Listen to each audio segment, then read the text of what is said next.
কিন্তু আমরা হলো মানুষ লোভী, ওভারলোড দেই। আমার ট্রাকে সহ্য করতে পারবে 2 টন, আমি যদি 10 টন চাপায়া দেই ও তো এক্সেল ভেঙা। তো আমাদের অবস্থা তাই। আল্লাহ আমার ইঞ্জিন দিছে হলো 250 গ্রাম বা 100 গ্রাম ভাত আর তরকারি দিয়ে টোটাল 300 গ্রাম। এখন আমি যদি 1 কেজি চাপায়া বসে থাকি, এই ওভারলোড দেওয়ার কারণে ইঞ্জিন নিতে পারে না। এই জন্য আপনি 60 বছর বাঁচবেন ঠিকই, কিন্তু ওই 5 পাতির মেয়াদ শেষ হয়ে যায় ওভারলোড দেওয়ার কারণে। কথা কথা। এই জন্য অতিরিক্ত মাত্রায় চিনি খাবেন না, অতিরিক্ত মাত্রায় লবণ খাবেন না, অতিরিক্ত মাত্রায় ভাত খাবেন না। মনে থাকবে আপনাদের। আমি আপনাদেরকে আদেশ দিচ্ছি না, কারণ বোঝানোর জন্য বলছি। হযরত মূসা আলাইহিস সালাম একবার আল্লাহকে বলছে, আল্লাহ একটা কথা কই। হ্যাঁ কও। সবচেয়ে পৃথিবীতে মূসা আলাইহিস সালাম আল্লাহর সাথে বেশি কথা কইছে, আর বেশি ক্লোজ ভাবে কথা কইছে। মূসা আলাইহিস সালাম কইছে, আল্লাহ একটা কথা কই। কও। কি কইবে? বলে, আল্লাহ। বলবো? হ্যাঁ বল। কি? আল্লাহ, ধরো আমি আল্লাহ, তুমি মূসা। তাই হয় না? বলছে, হ্যাঁ একটু ধরো, মুখে ধরো, আমি জানি হবে না, ধরো। আচ্ছা ঠিক আছে, ধরলাম। তো বলছে, আমি যদি আল্লাহ হই আর তুমি যদি মূসা হও, তাহলে তুমি মূসা হয়ে আমি আল্লাহর কাছে কি কি চাবা? কি পাম দেখেন। তখন আল্লাহ কয়, মূসা তুই খুব চালাক। তুই যদি আমার আল্লাহ হইতিস আর আমি যদি মূসা হইতাম, 2টা জিনিস চাইতাম। 1 নাম্বার হচ্ছে সুস্থ জীবন, 2 নাম্বার হচ্ছে দীর্ঘ জীবন। সুস্থ জীবনে আমার মালিকের বেশি বেশি বান্দিগি করতাম, দীর্ঘ জীবন। এই জন্য সুস্থতা একটা বড় নিয়ামত। ওভারলোড দিবেন না ইঞ্জিনের উপরে। আপনার ইঞ্জিন যা টানতে পারবে, রাসূল যেভাবে শিখাইছে, খানাটারে 3 ভাগ করবেন। 1 ভাগ খানা, 1 ভাগ পানি, 1 ভাগ খালি। সুন্নাত তরিকায় খাবেন, ওভারলোড দিবেন না। ওভারলোড, কোলেস্টেরল, চিনি, ভাত, লবণ বেশি বেশি খাওয়ার কারণে আজকে ডায়াবেটিস, কোলেস্টেরল এমন রোগ হয়েছে। খালি ডাইনিং টেবিলে দেখেন কিছু কর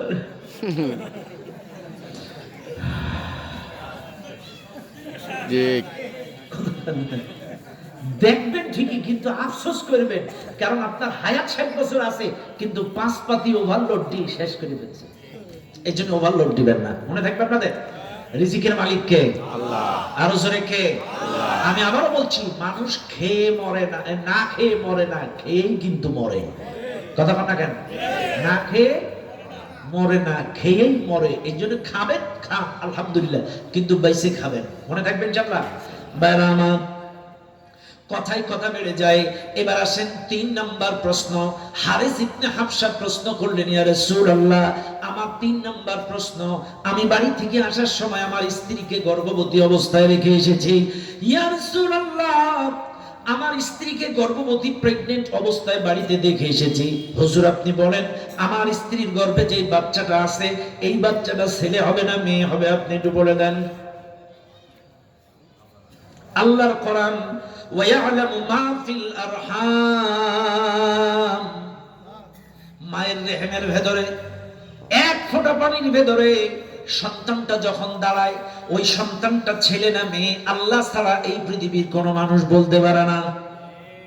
এখন আসেন, এই আয়াতটা নাজিল হয়েছে 1500 বছর আগে।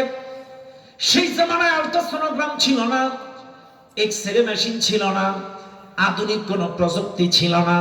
হারিস ইবনে হাফসা রাসূলকে প্রশ্ন করলেন, আল্লাহ পাক এই প্রশ্নের জবাব কোরআনের আয়াত নাজিল করে দিলেন, ওয়ায়ালামু মা ফিল আরহাম, এই রেহেমের ভেতরের বাচ্চাটা ছেলে না মেয়ে, এই জ্ঞানটা এটা মাত্র আল্লাহ জানে, আর কেউ জানে না।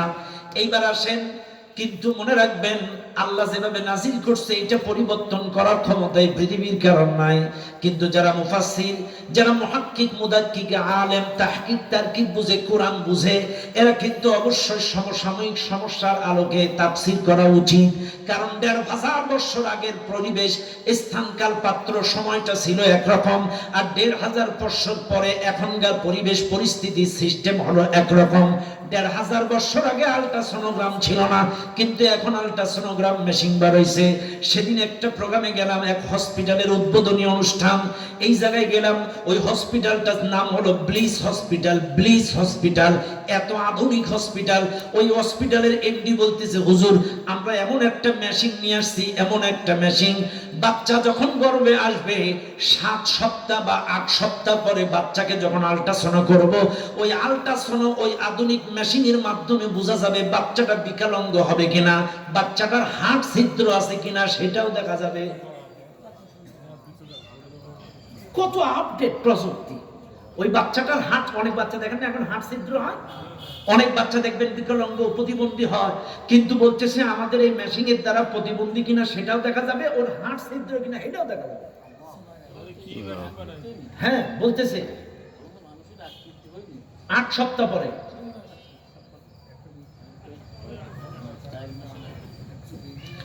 এখন বলতেছে হ্যাঁ, এখন এরা বলতেছে এত কঠিন প্রযুক্তি, আচ্ছা বুঝলাম আমি, কিন্তু 1 ফোঁটা পানির ভিতরে যে সন্তানটা দাঁড়ায় এটা কি কেউ বলতে পারে? আকৃতি হইলে না বলতে পারে, কিন্তু আকৃতির আগে বলার ক্ষমতা কারো নাই। আচ্ছা বাদ দিলাম, এইবার আসেন, কিন্তু মুফাসসির যারা, আমাদের কিন্তু তাফসীর করার সময় চোখ কান খোলা রেখে করতে হবে, কারণ আমাদের দেশে নাস্তিকের অভাব নেই। নিজুম মজুমদার, জাফর ইকবাল, আসাদ নূর, কত নাস্তিক এই দেশে আছে, ওরা পেশাল পাড়ার জন্য সব সময় ওত পেতে বসে থাকে। এই জন্য পেশাল যাতে পারতে না পারে, এই জন্য আমাদেরকে চোখ কান খোলা রাখতে হবে। সেই জামানায় আল্ট্রাসাউন্ড ছিল না, এখন আছে, চাইলে এখন আমাদের তাফসীর করার সময় একটু ব্যাখ্যাটা দিতে হবে আপডেট। ওয়ায়ালামু মা ফিল আরহাম, হুজুর আমার স্ত্রীর গর্ভে যে বাচ্চাটা আছে এটা দিনদার না বদকার একটু বলে দেন।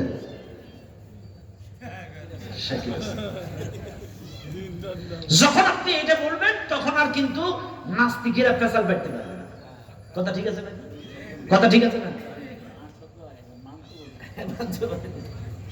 কথা বলা ঠিক না বেঠিক? বারবার এই জন্য অবশ্যই আমাদেরকে খেয়াল রাখতে হবে, এটা মনে রাখতে হবে এই মাহফিলে বারবার।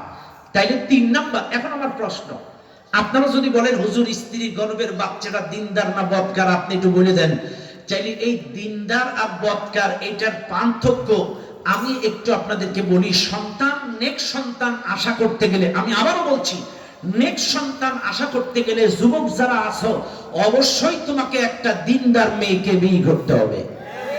1 নাম্বার সত্য, দিনদার মেয়ে বিয়ে করতে হবে। 2 নাম্বার সত্য, স্বামী স্ত্রী শরীয়তের বিধিবিধান মোতাবেক চলতে হবে।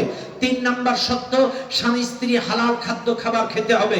4 নাম্বার সত্য, স্বামী স্ত্রী যখন মিলনে আবদ্ধ হবে অবশ্যই সুন্নাত তরিকা মোতাবেক মিলনে আবদ্ধ হতে হবে। রাসূল বলছেন যখন স্বামী স্ত্রী মিলনে আবদ্ধ হয় ওই সময় ইবলিস শয়তান উৎপাত করে, কারণ শয়তান নগ্নতা বেহায়াপনা বেশি পছন্দ করে। এজন্য শয়তান জানে জনে জনে ম্যান টু ম্যান ধোঁকা দেয়া আর স্বামী স্ত্রী মূল ফ্যাক্টরিতে ধোঁকা দেয়া এক না। এজন্য শয়তান ওই জায়গায় হাজির। রাসূল বলছেন যদি কোনো মেয়ে, কোনো স্বামী স্ত্রী এই দোয়া পড়ে বিসমিল্লাহি আল্লাহুম্মা জান্নিবিনাশ শাইতানা ওয়া জান্নিবিশ শাইতানা মা রাযাকতানা, এই দোয়া যারা পড়বে অবশ্যই ওই সময় শয়তান আর স্বামী স্ত্রীর মাঝখানে একটা কালো পর্দা পড়ে যায়, তখন আর শয়তান কিছুই টের পায় না, কিচ্ছু টের পায় না। আর ওই মিলনের মাধ্যমে যদি সন্তান আসে আশা করা যায় ওটা দিনদার হবে। আর যদি শয়তানের ওয়াসওয়াসায় পড়ে সন্তান আসে চাইলে মনে করতে হবে এই সন্তানটা শয়তানের খাস মুরিদ হবে। বাইরে আমার বেশি ব্যাখ্যা বিশ্লেষণে গেলাম না, এখানে অনেক বিবাহিত পোলাপান, অবিবাহিত পোলাপান আছে, শুনে নেন দুনিয়ার মানুষ।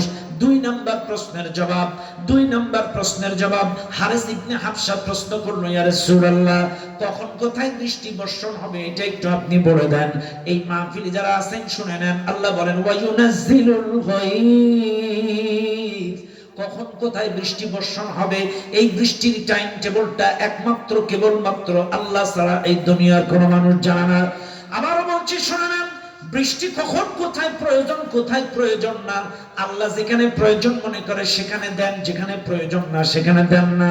আমাদের দেশের সাংবাদিক, রেডিও বলেন, টেলিভিশন বলেন, এফএম বলেন, যে কোনো সাংবাদিক দেখেন, যেদিন একটু আবহাওয়া খারাপ হয়, ঘূর্ণিঝড় বা তাপমাত্রা বেশি, নিম্নচাপ দেখা দেয়, আমাদের দেশের সাংবাদিকরা এসে খুব মায়া মায়া কণ্ঠে, আবার ঘুমটা দিয়ে পুরুষ হলে টুপি পাঞ্জাবি পরে এসে বলে, আজকে 7.5 নাম্বার হারিকেন সংকেত, ঝড়ো হাওয়া আর বৃষ্টি হতে পারে। পারে অ্যাকুরেট বলে না, অ্যাকুরেট কে জানে?